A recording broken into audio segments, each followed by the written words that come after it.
দর্শক, রাজধানীর ফিলিং স্টেশনগুলোর জ্বালানি পরিস্থিতি জানাতে যুক্ত হচ্ছেন সহকর্মী নিয়াজ মোর্শেদ। নিয়াজ, পাম্পে জ্বালানি সংকট আছে কিনা এবং কি বলছেন চালকরা, জানাবেন।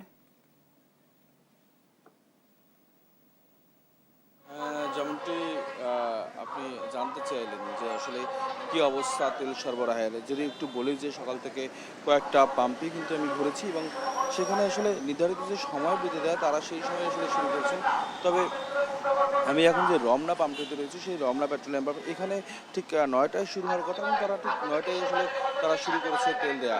এবং যদি একটু বলি যে এর আগে যে পাম্পগুলো, আমি একটি পাম্পে গিয়েছিলাম রাজারবাগে, সেখানে আসলে দেখেছি আসলে তারা তেল তেল দেয়নি এবং তারা যদিও এর আগের দিন বলে দিচ্ছিল যে সকাল ৭টা থেকে তারা তেল দেওয়া শুরু করবে, কিন্তু সেই সকাল ৭টা থেকে তেল দেওয়ার কারণে কিন্তু তারা এখানে আসলে আপনার এসেছিলেন। তবে সেক্ষেত্রে কিন্তু তারা তেল পায়নি। তবে সরকারি কিছু গাড়ির জন্য আসলে তারা তেল মজুদ রেখেছিল এবং সেই তেল মজুদ রাখার কারণে কিন্তু আপনার আর তারা কিন্তু এখানে এসেছিল এবং এবং তারপরেও কিন্তু আপনার যখন তারা শুরু করে ঠিক ৭টার পরেই কিন্তু তারা আসলে শুরু করে আপনার তেল দেয় এবং সেক্ষেত্রে এখনই কিন্তু আপনার তেল দেওয়া শুরু করছে। আমরা একটু কথা বলবো, আপনি যে প্রশাসনের লোক কিন্তু সিরিয়াল ভঙ্গ করে নিচ্ছেন।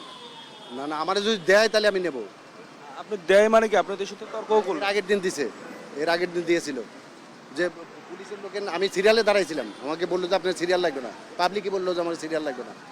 পাবলিক আপনাকে বলছে সিরিয়াল লাগবে না? জি জি। আপনারা হলো যে এটা কি ঠিক করছেন আপনি আইনের লোক হয়ে? না না, আমি তো সিরিয়ালে দাঁড়াইছিলাম, আমাকে বললে আপনার সিরিয়ালে থাকতে হবে না, ওখানে যান।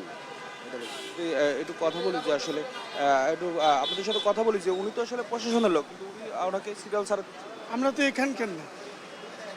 যদি আমরা একজন কথা বলবো, উনি তো প্রশাসনের লোক, ওনাকে সিরিয়াল হ্যাঁ, সিরিয়াল ছাড়া কেন? উনি বলতেছে ওই যে ডিপুতে নাকি ডিউটি করে, ডিপুতে তেলের ডিপুতে ডিউটি করে, উনি নাকি পুলিশ। বলছে যে আমাকে একটু সিরিয়াল ছাড়া দেন, আমি ডিপুতে ডিউটি করতে যাবো, তেলের ডিপুতে।